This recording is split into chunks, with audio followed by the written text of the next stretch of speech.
Hello, ladies and gentlemen. Good day, good evening, good night. All over different time zones, we have different times.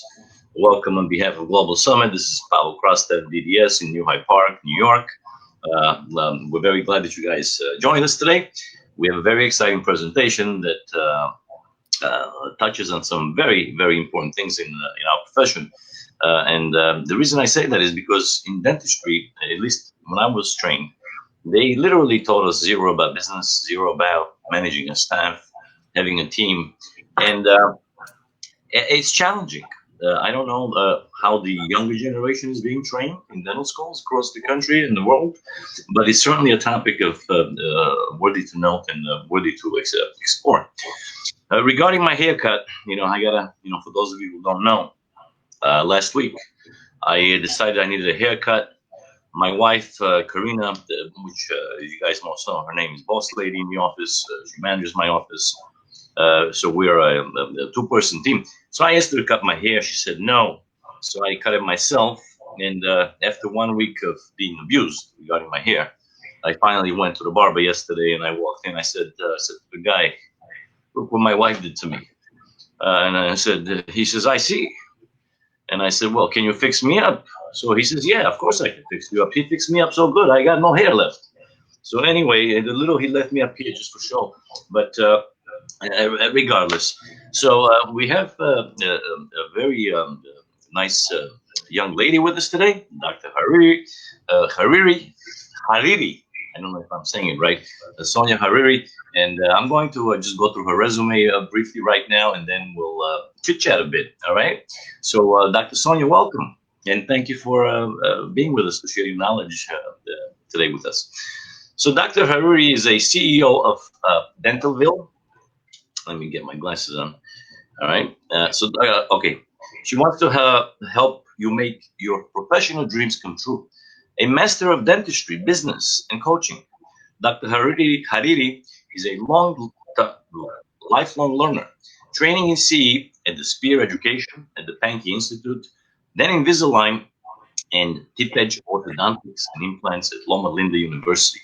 Was only the beginning for Dr. Sonia Hariri, CEO of a successful practice, peer study club leader, and master certified life coach. Dr. Sonia is unstoppable. That's indeed, pretty impressive stuff.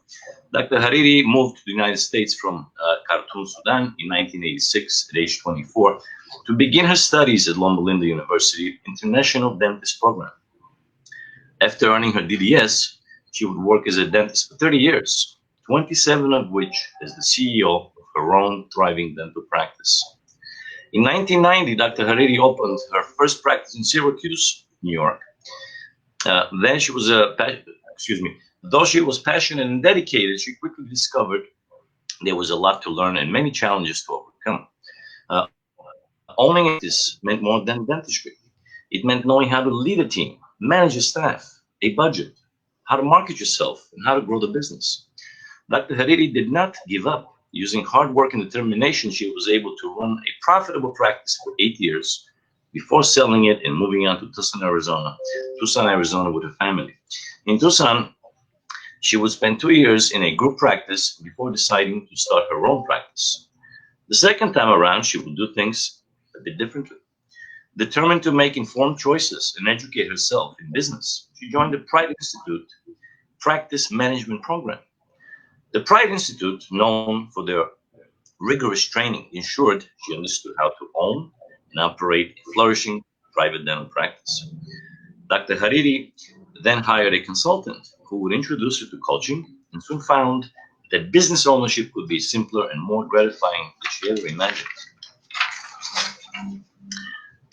In the 18 years of owning her second practice, Dr. Hariri shifted from 8 PPO insurances to a Delta Premier insurance practice only, which she enjoyed for 10 years. By maximizing her strengths and capabilities through her training and coaching, she could work 3 days per week while maintaining a thriving practice. This extra time and steady flow of income enabled her to achieve balance. Balance is obviously very important for all of us. She could spend time with her family, be a mom to her children, volunteer in her church and community, take vacations, and save for retirement. That's something you gotta teach me how to do. Finally, her dreams were coming true.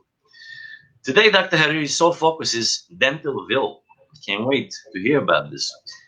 Created to help dentists who wish to be more successful, profitable, and flourish in their practices. Using a peer-to-peer coaching model, her extensive education experience, Dentalville removes the guesswork, frustrations, and difficulties of practice ownership, showing dentists how to streamline, optimize, and achieve their goals. Dr. Hariri asks you, what are you waiting for? Now is the time to have the practice in life as you always dreamed of. Visit dentalville.com for more information. And Dr. Hariri, please tell us a bit about yourself. Aside from what I just read, I mean, that's a pretty lengthy resume. And how did you accomplish all this? What was your motivating factor? Honestly, I think what was the most motivating factor is every time you're successful at something, you're more energized because that keeps the positive energy going. So I think that's really what was the key for me. It's just really seeing success and enjoying that, when I go learn and I ask peers and I engage with peers and I did all this learning, I felt that that was really paying off. And I just kept going. I saw good results by doing what I did. So I kept going. The definition of insanity, do the same thing and expect different results. But in my case, I saw success happening, so I kept doing that. Very nice. Can you tell us a bit about the organization? Yes. So prior to retiring, I knew what I really wanted to do for dentistry, because dentistry is really a passion for me. I spent more than 30 years in dentistry. So that's really all I know. And I love working with dentists. I love engaging with dentists because we're the only people who can relate to each other and really understand what we go through. Indeed. And so what I really wanted to do after retiring from clinical dentistry is focus in on the area that is really something we're not taught in dental school, but it is one of the most difficult parts of being a dentist and a practice owner. And that is really managing, running the business, and managing people. And the biggest challenge is really not in doing the dentistry, but it's really in managing people. And of course, if you really can get the right people on the team, even if having the right systems in place and understanding the key performing indicators of your business, but if you don't have the right people on the team to help you, then honestly, things do not work well. And it becomes a real challenge. And that's been really the focus for me in the last year now, is utilize my experiences and acquire additional knowledge so I can really be of good help to my peers. Because to me, excellence is important. And what I do, I really want excellence, and I want to see that I can help people in the right way. And that's really, I really focus on this issue. And this is a very, very big topic for us that we face every day. And it's been a pain point for the last few years for myself and actually many of our peers that I have talked to across the nation, whether you're in California or New York, we were experiencing some similar issues. And that's something I really wanted to work on and say, how can we make it easier for us? Because when we're working in our daily, every day, going in to see patients, dealing with the daily issues, really get overwhelmed. And we can't stay focused on fixing just this one issue because other things pop up. So I figured, now I really want to be focused and help other dentists with this too. So I, This is truly, yeah, I'm sorry. Go ahead. I believe that when we educate and help other people, we need to educate them with our successes and our mistakes. It's an excellent point. Yeah. Yeah. And if we do not really show them the mistakes that we made and how to avoid them, then we're really not giving them full help. So I believe in saying, you know what, I had great successes, but I've also had my mistakes. And if I can help you avoid those mistakes, then you're better off, because it's smart to learn from our mistakes, but it's smarter to learn from other people's mistakes. It's much easier It's to much learn from other people's mistakes. But I salute you for exactly everything that you said. It's very touching that you're willing to share it with us. See, yeah, in my practice, and my wife, as I mentioned many times in my presentation, she's everything. She's got like 8 hands. She manages the office, and managing in practice, contrary to what many people think, is very difficult. Finding the proper staff members is extremely difficult, and even when you find the right people to synchronize your thinking and your way of practicing uh, with your staff members is a challenge that sometimes it just happens naturally, and other times it has to be a bit learned. yeah. And you know, judging, and I speak for myself, I love to share my mistakes. I love to share the problems that I've had in dentistry regarding collection issues, certain patient issues. We all have everyday practices, I think, and we deal with real human beings. So it's not, our experience comes from the heart, as well as from the clinical aspect of doing what we do every day. So, Exactly. having said that, I'd like to turn over the podium to you, and we'll get on with the presentation. And thank you once again for your kindness and for being here with us today. So, Well, guys, ladies and gentlemen, enjoy. thank you, Dr. Pavel. Thank you very much. Before I begin the presentation, I really want to acknowledge Dr. Kianor Shah for really having the vision to provide this platform for dentists across the globe. What Dr. Shah has done is very powerful, because learning from peers is a very powerful tool. And being able to engage and not be feeling like you're alone is extremely powerful to everyone. When I started my career, we didn't have internet, and it was really hard to engage with other dentists in such an easy format. You really pretty much had to call them up and ask to meet with them, or just have conversations over the phone. But you can't really learn things over the phone when you can't see pictures, you can't. So this, Dr. Kianor Shah, we are all very grateful to you, because what you have done is a very valuable tool for dentists.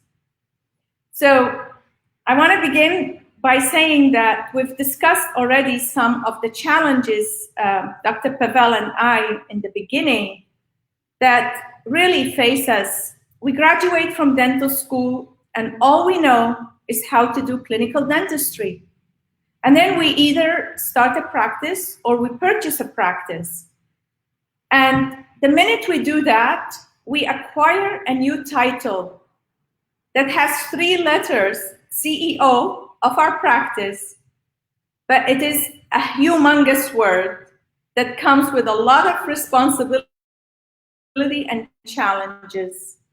And the reason I say that is because we are the ones who are looked up as the leader of the practice. And our team comes to us to solve problems related to conflict when they don't realize that we really weren't taught how to solve conflict in dental school, but they really expect us to know how to deal with all of these issues, as we are the authority in treating patients. They see how good we are in telling patients exactly what they need And then when there is an issue that arises, they come straight to us and they want us to fix it. And honestly, sometimes the issue is more challenging because it involves several people. And therefore, when you're fixing an issue that involves people, you're also having to rely on people to be willing to make some changes also. And that's where really the challenge with managing and leading people comes. You know, Jim Collins in his book Good to Great said, people are not your most important asset. It's the right people who are your most important asset.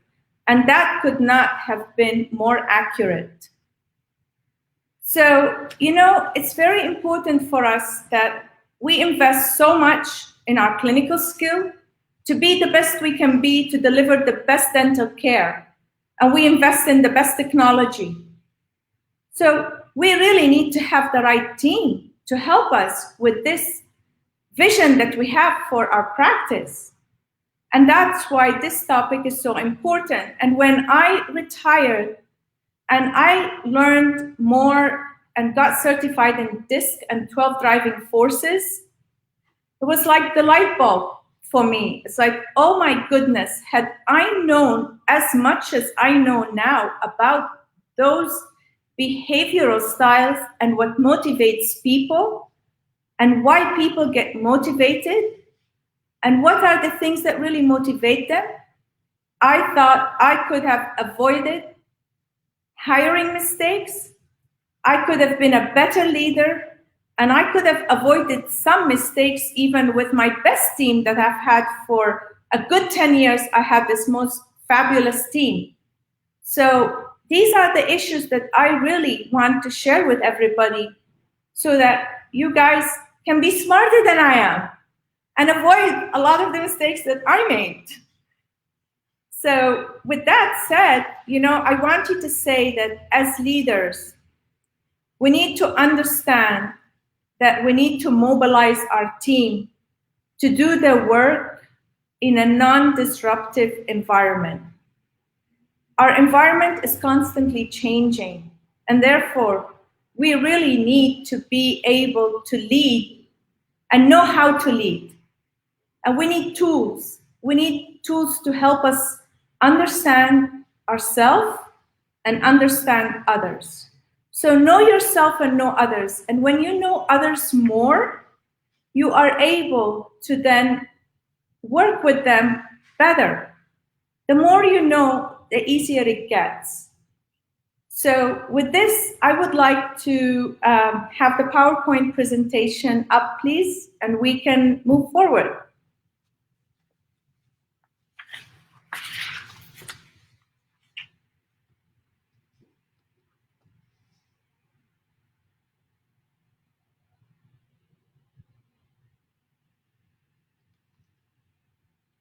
Is everyone able to see the PowerPoint?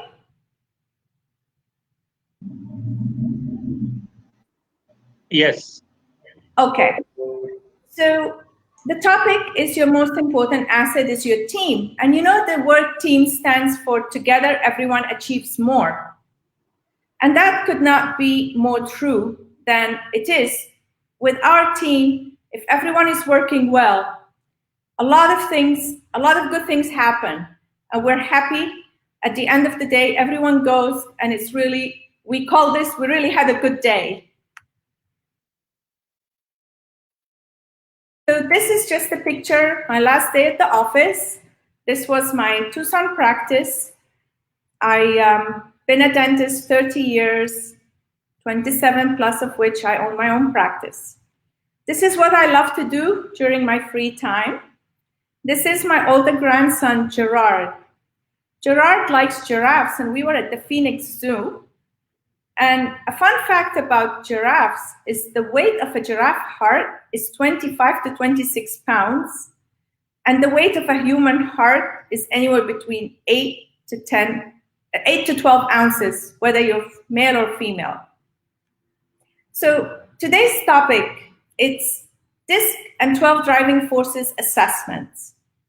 And just to really give you a little bit of a visual about assessments, I want you from a dental point of view to look at assessments as our full mouth set of x-ray or our 3D cone beam x-ray. But it is not a bite wing x-ray only. It is definitely full mouth set, or the combination of disc and 12 driving forces is your FMX to your team, your 3D x-ray to your team.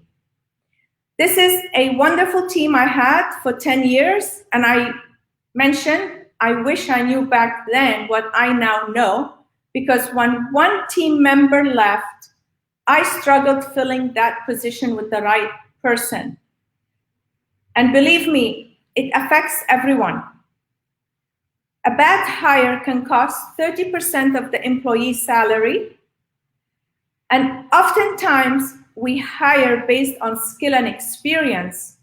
And then we wonder, my goodness, this person knows so much, but they're just not working out for us. It's just not a good fit. What is going on? I mean, how do we avoid this? Because a bad hire does affect everyone. Because when we have a new hire, it's not just us, the dentist, who's adjusting to that new team member. It's everyone in the office. This is all teamwork. So with that said, I want you to realize that a lot of companies use assessments in hiring. And the benefit to using assessments is because they help you improve team effectiveness, the selection, the placement, development and coaching, and conflict resolution.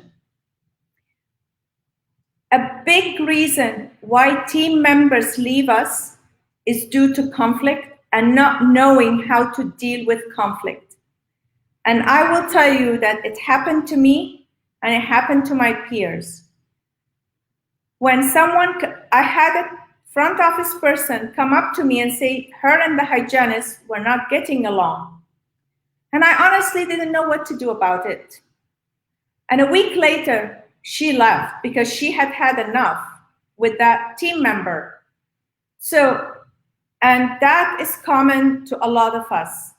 If you've been practicing long enough, you've either experienced it, and I hope you don't experience it if you haven't. So what is DISC? DISC is a universal language of observable human behavior. It is something we can see in people if we've been around them long enough. It's the how we do what we do, and it is a neutral language. 12 driving forces is something that I just learned really in the last few months. And it was an eye-opening situation for me. Without the 12 driving forces and just going by DISC, it's like saying, you know, we're only going to take 4 bite wing x-rays on this new patient, and we're not going to look at full mouth series. That's exactly what we would be doing if we were only to look at the DISC. But adding the 12 driving forces gives you the full picture of that mouth and what's happening under the bone. So this is an analogy of when we get a new patient, we have a health history, we interview the patient, we look in the mouth. And honestly, if we were to just treat by looking at teeth clinically, we would really be treating in the dark and we would get into trouble. You know, we may get lucky if we did it, but if we were to always do that, we would for sure get into trouble. So with a new hire and existing team members, we really need to know who's on our team, because first of all, we need to know how to coach them and develop them better. And we also need to know who's on our team, because if that team member leaves you and you really were happy with the behavioral style that they have in that position, then it would be easier to replace them if you get somebody that exhibits similar behavioral styles. And I'll give an example. Somebody in DISC style that you will see soon, who is a high C, that pays attention to detail, is very exacting, is very systematic, follows procedures, that is somebody that you know is going to do a good job in a position where they're dealing with accounting, with the patient ledger, with insurance billing, because you want that that key person who is very cautious and pays attention to detail. You know, one of the reasons patients will get upset with us is if there is a mistake on the ledger, if there is a mistake in what we charge them. So somebody who's really cautious is really important. Well, knowing that behavioral style also helps in getting the right person. So the key researchers behind the DISC and 12 driving forces and the assessments. So Dr. William Moulton Marston in 1982 wrote the book, The Emotions of Normal People. He's also behind the comedy book and the movie Wonder Woman. So he is the person behind the DISC, which is the 4 behavioral styles. Now, at the same time, Dr. William Marston was a Harvard University graduate, and he was a psychologist. Dr. Edward Spranger is a German psychologist and philosopher. And around the same time that Dr. Marston was doing his work on DISC, Dr. Edward Spranger wrote the book Types of Men. And he categorized them into 6 types, which we will learn about later. Bill Bonstetter, with an MBA from Iowa University in 1984, took the work of Dr. William Marston and Dr. Spranger and worked on the algorithm to create the assessments, to give assessments to people, and based on their answer, to generate the behavioral style and to know what motivates people. And to be honest, I have now done over 100 assessments. And the feedback I get back is they are 90+% accurate. And some people tell me that's pretty creepy, but it's good for us to know that. So the DISC, the 4 behavioral styles are the dominance, which is how you address people and challenges. The I is for influence, which is how you interact and influence people and contacts. The S stands for steadiness. It is how you deal with pace and consistency. The C is how you deal with procedures and constraints. The behavioral styles, some of them have similarities. The DI, they are fast-paced and outgoing individuals. The SI are people-oriented. The SC are slow-paced and more introverted and reserved. And the CD are more task-oriented people.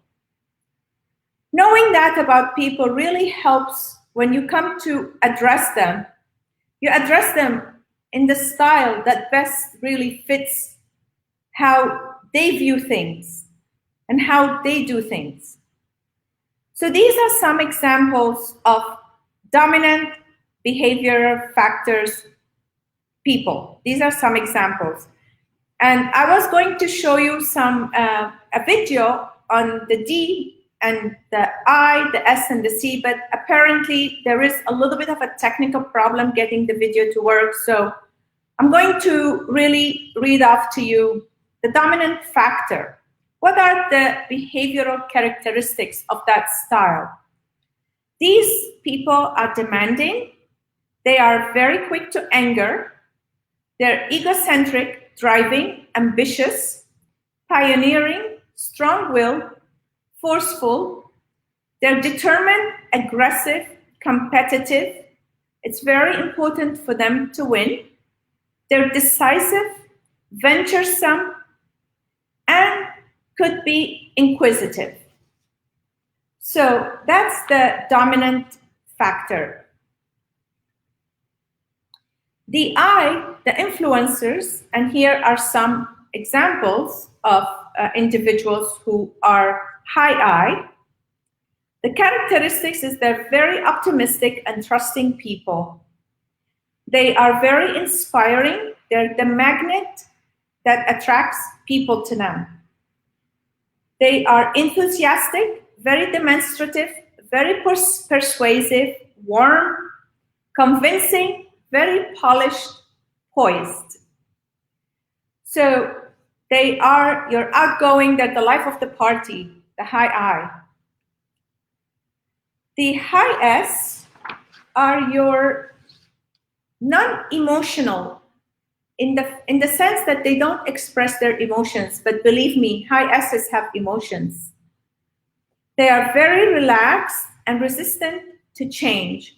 And by resistant to change, they take longer. When there is change, it takes them longer to adapt to change. They are passive, they're patient, they are possessive, predictable, consistent, deliberate, steady, and stable. And here are some examples. The S factor are your compliant. They actually fear making mistakes. They like to be perfect. They're very detail oriented. They're evasive. They're worrisome and careful. They're dependent, cautious, conventional, exacting, and neat. Very systematic, very diplomatic, and very accurate in their work. And they're also very tactful. So knowing that about the different behavioral styles, I want to introduce you to what a disc chart looks like. And I want you to really know that this particular picture has a lot of information that I'm going to go into. I'll start with the natural style. The natural style is how we always are and always will be. But we will change when we are under stress. And our natural style stays with us for life. We may experience changes in our natural style if we're going through a very difficult time in our life, such as losing somebody that we love, or, for example, going through a divorce. But otherwise, I mean, most of the time, our natural style is really who we are. The adapted style is who we are at work. And we always want to see our natural and adapted style very, very similar. When they are not similar, we have to wonder and question why. And that should be an eye-opener for us. The next thing I want to talk about is the 50% energy line. So any behavioral style that is ours and is strong is usually a style that will be a behavior that's above the 50% line. So in this example, the C is at 100% for this person, and the S is 80%. This person's behavioral style is a CS. And when that behavioral style exceeds 80%, that means they really show this very strongly. And for them to be put in a position that does not match their natural style will require a lot of energy for them to do. And when we're exerting a lot of energy at something, stress builds up fast. And therefore, trying to get people to work well in a position that matches their natural style best is beneficial to us, because then we really are able to maximize the strength of who they naturally are in that position. Anything that is 20% or below is a very low factor for that individual. Below 20% is the exact same thing. It takes a lot of energy for that person to be put in a position that is naturally just not for them. For example, a low I, as in this case, is somebody who's having to be very outgoing, somebody who needs to be in a position where they talk to a lot of people and be chatty. And if that's not natural to them, that just really takes up a lot of energy. Eventually, when they're really exerting a lot of energy at work, they'll be unhappy. And that unhappiness will either cause tension for us. They'll start maybe getting upset with other team members. That's where conflict starts. Or they may just decide, I just need to leave. Or we may decide this is really not a good fit for us because this person is just not consistent with what we want them to do on a daily basis. And that's the reason for inconsistency. When someone is having to shift and adapt to what they naturally are not, they may not be consistent at this every day. And in our job as dentists, we always look for perfection. But honestly, it just makes it easier, even though I know we're perfectionists because that's what they teach us in dental school. Everything has to be perfect. But truly, it does help everybody when we really do the right thing and put people in the right seat. So when we do the assessment, this is a sample report that tells you about this individual. It tells you about the value of this individual to the organization, tells you about the areas that they could improve in, and the ways and the keys to managing them. And the beauty about this, there are about 8 or 9 points. And this is not something us as leaders would say, okay, this is telling me, these are all the ways I should manage this person. No, it gets better. We actually will sit with our team member and say, I'd like you to look at this report and you pick the 3 to 4 areas that are listed here that work best for you. And when your team member selects it, they own it, they take ownership because they feel like they've contributed. And that makes it easier for everybody. The saying, when it's their idea, they are more likely to follow through because they feel like they own it. And this is what this does. So when you tell them, tell me what you see as your value to this organization, they will tell you really what they feel they strongly bring to your practice. And all they need to do is pick 3 to 4. And that's really how they feel about working for us. With the assessments, what we could also do is what we call a comparison report. This is a report of a dentist on the left-hand side and an assistant on the right-hand side.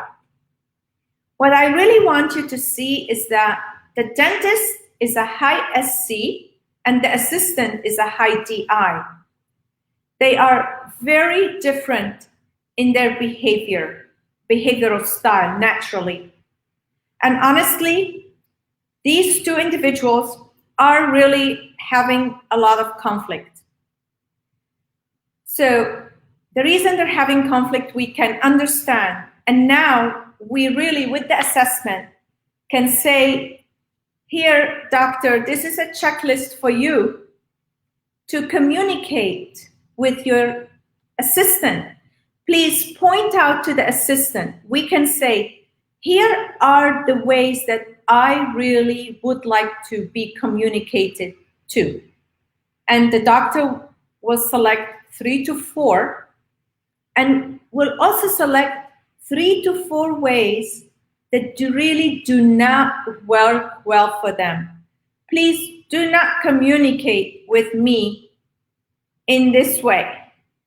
So it is very important. The assistant gets to select ways of how to, and the dentist, and also the dentist and the assistant get to communicate to each other. This is really not a way that I like to be communicated to with. It just makes it easier for everyone. It does take practice, of course, on our end, But the beauty is, if we forget, which is easy to do because we're so used to something, but we do have these assessments to go back to, just like our x-ray. When we have the FMX on a patient and something occurs, we always go back to that FMX and we want to refer to what was it like before this tooth hurted? What was it like? Did they always have this deep pocket? And let me go back and see. So this is really what we can now go back and say, okay, now that we know, how can we really bring ourselves back to what they told us works best for them? So it's our reference, we'll always have that. So to go into 12 driving forces, which is really, I just love 12 driving forces because they just really tell us the why, what people's beliefs are, what people's values are, and their worldviews. And knowing that, we then can see what motivates them. Because the driving forces are not something that we can observe.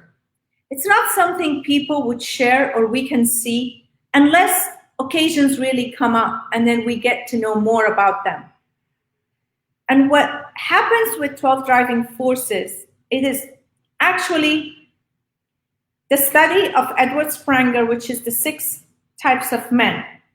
But what Bill Bonstetter did was he took these 6 types and put each type on each end of the spectrum and found a way to say, okay, if somebody is theoretical,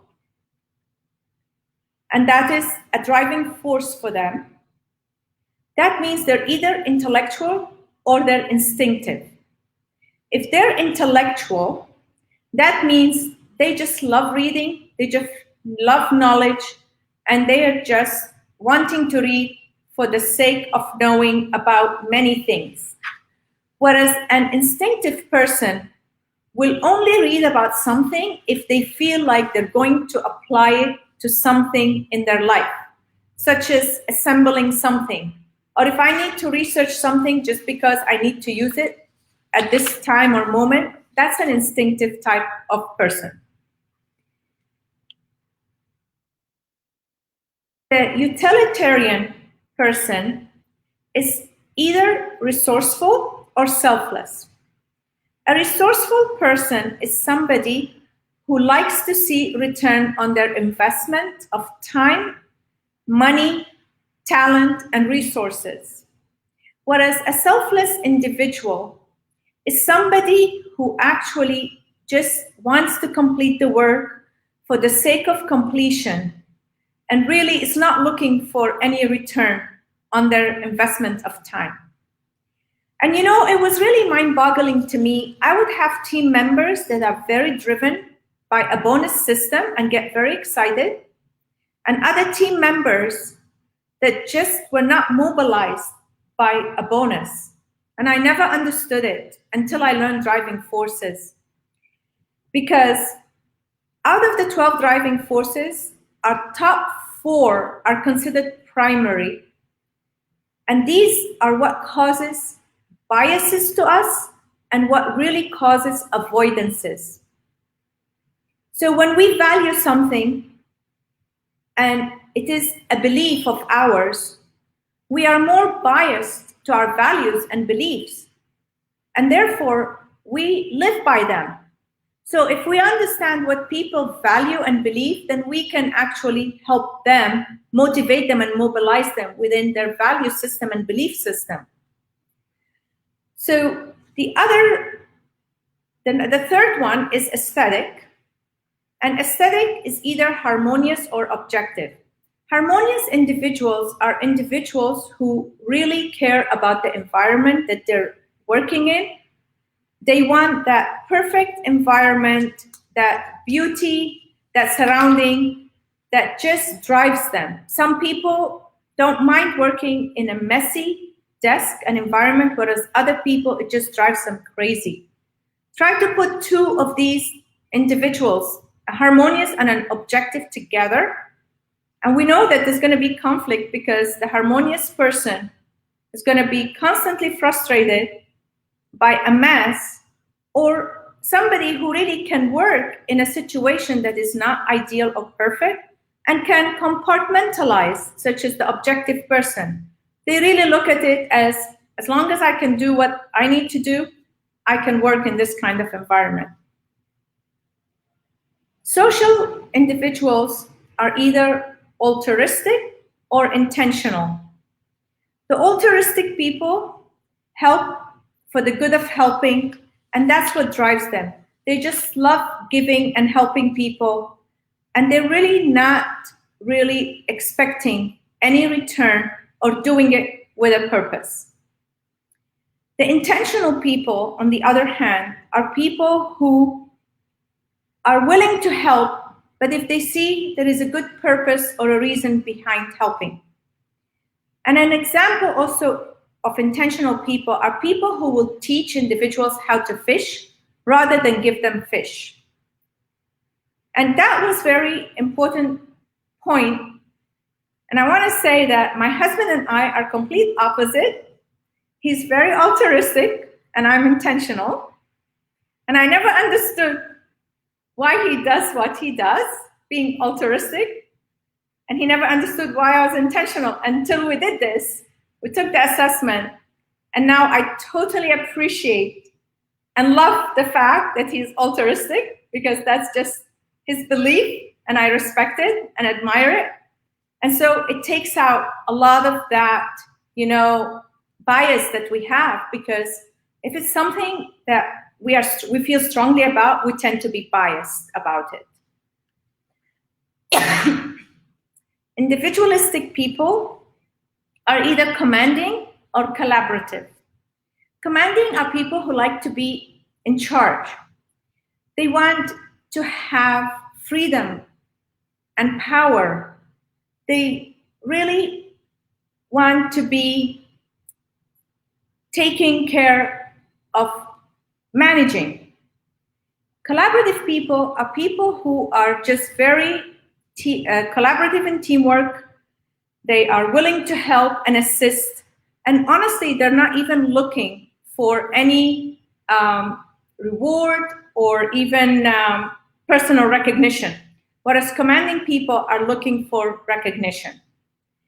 And sometimes, you would have a team member, and I had that situation, a team member that was really fantastic and had been with me 10 years. And I wanted to make her the lead assistant.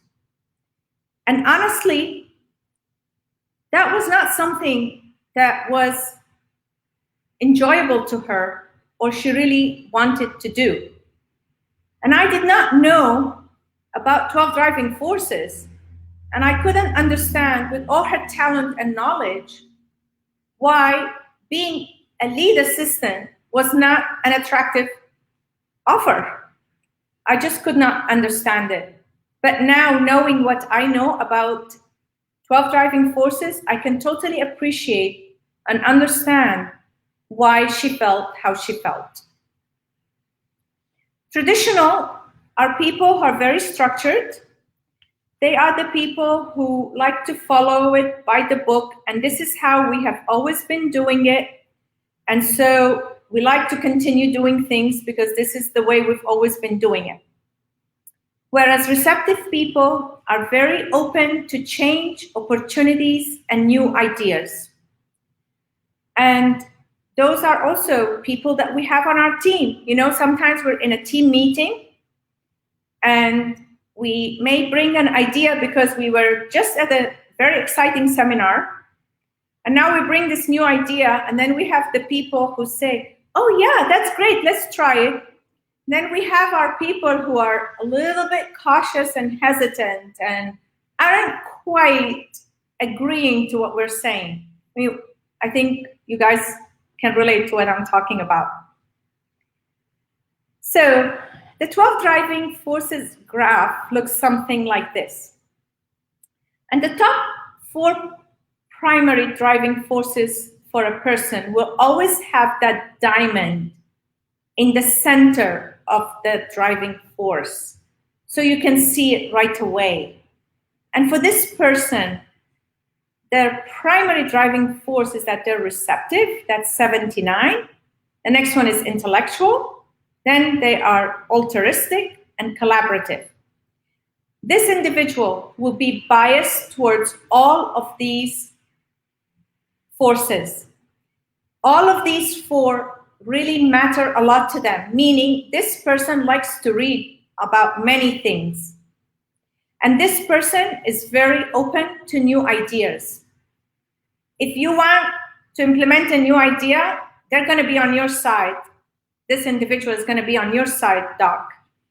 So the next four, I would say number 5 or 6, 7 and 8 are considered situational. The situational meaning, under certain circumstances, I will lean towards those driving forces, but not always.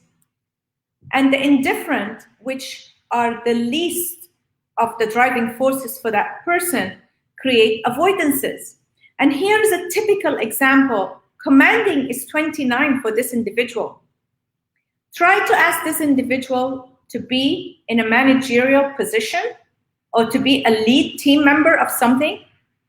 If she is not a high D and she does not have a high number on her commanding, more than likely that's not going to be a winning situation for this particular team member. And of course for the dentist, because then the dentist is not going to be happy because this team member is just not really doing what she's supposed to be doing as a lead team assistant or a lead hygienist, etc. Just going to grab some water, guys. So that's why this is so crucial to our understanding as leaders. It helps us in really working well with our team and putting them in the areas that bring out their strength so they can really shine and help us. So really, I want to say that assessments are your 3D image of the team. They let you know a lot of information that we can't see and we won't know for many, many years. And it helps us work better with our team.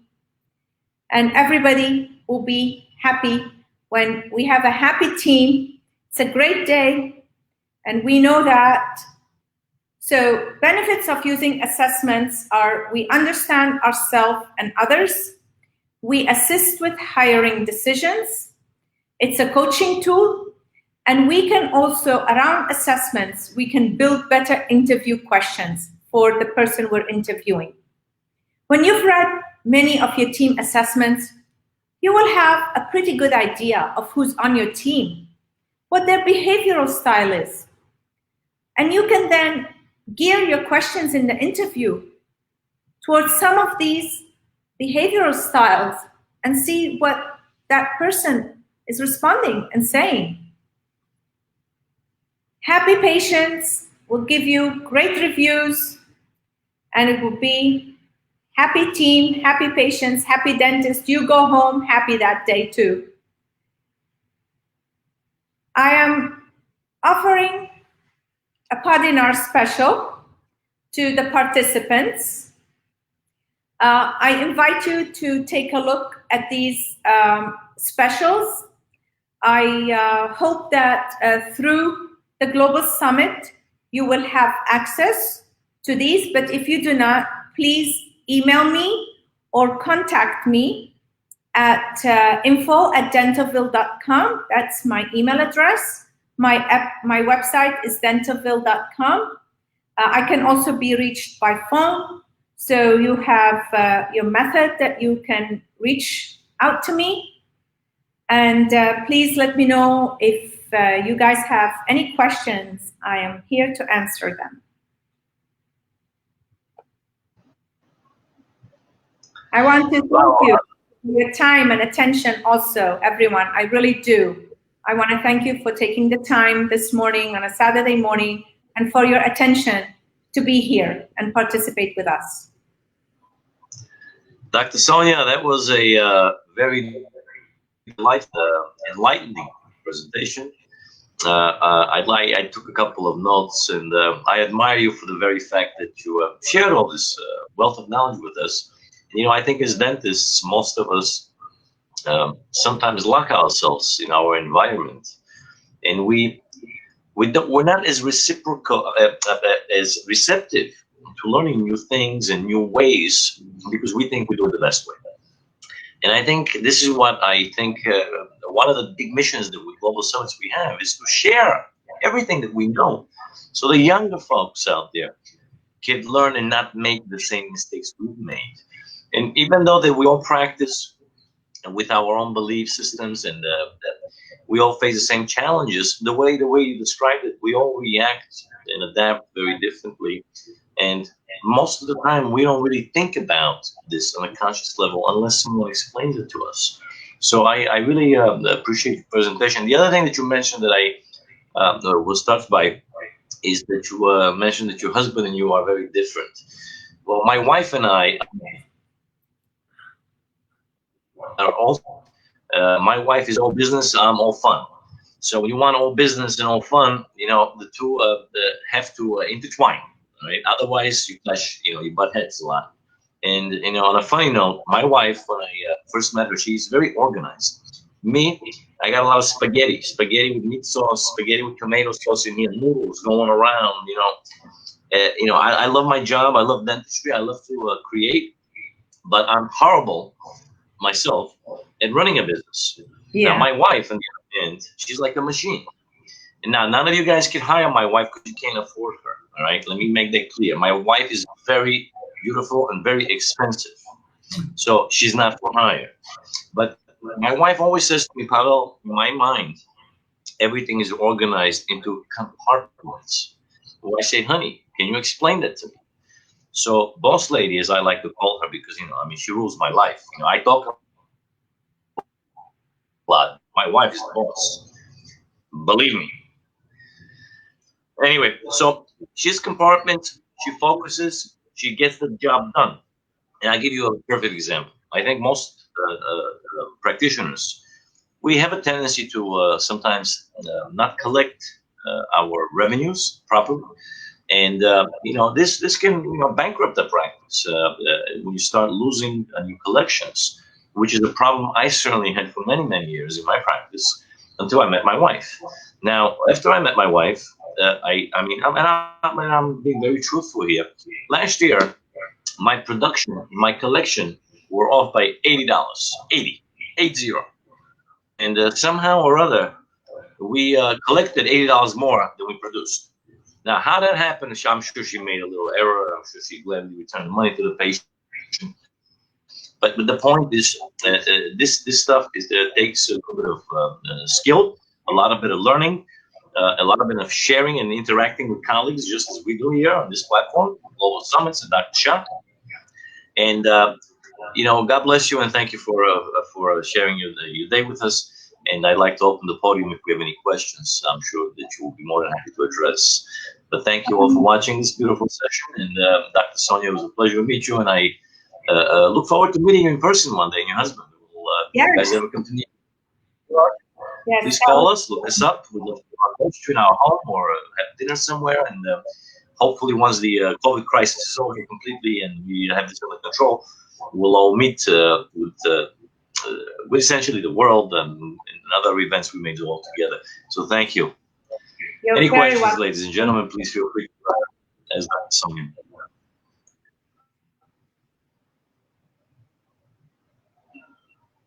No questions? Anyone? Guys, speak up. Don't be afraid. We're all here to chit chat. Don't be afraid because we've all made mistakes. And also, I like what you said, Dr. Pavel, because, if we hire a team member who is not resourceful, we know we have team members that have problem asking people to pay. Yeah. And that is really Something an issue. I want to throw one thing into the equation, and I think I wanted to mention this earlier, but it slipped my mind. I think as dentists we have this thing that I call. I don't know if I'm the only one calling it. I don't want to get credit for it, but I call it dental guilt. And I'll give you an example. When you come out of school, like at least this is me. I mean, I don't know how you guys are out there, but for years and years and years, when I had a caries exposure and I had to inform the patient, well, you now got to do root canal. I almost felt like scared to tell the patient because patients hate when you tell them, well, I'm going to do a filling, a crown preparation, and but we know the situation. We know sometimes things are deeper. They are, all the patients have the pulps, further down. We see that there's so many things. So the way I like to practice is I like to present to the patients all scenarios, what might happen, what will likely happen, what will likely not happen. But at the same time, I'm very cautious to word everything properly in my treatment plans and explain to patients that sometimes for their best interest or the limitations of their anatomy or their condition, we may need to alter a treatment plan. So I think people, when they're well informed, they perceive you differently. None of us, and I think I could probably say this across the board, none of us like surprises.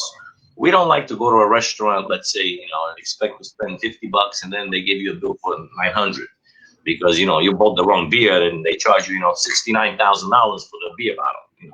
We don't like that, and the same thing translates into our profession. So, once again, thank you, and let's open the floor to questions. Thank you for inviting me to present to peers. This is really a passion for me. I really want to help other dentists because I believe 30 years, I probably know something that I've acquired in 30 years that I can share. And that's what my goal and mission is to really share it with other dentists. God bless you for that, and thank you so much. Thank you. And stay well, stay healthy, and I think we'll say goodbye now since I believe we don't have any questions. It was a pleasure once again meeting you, and Global Summits keep rocking the world. Love you all, and love you guys, as I like to say, all right? Thank you, everyone. Stay safe. Have a good weekend. Thank you. Bye.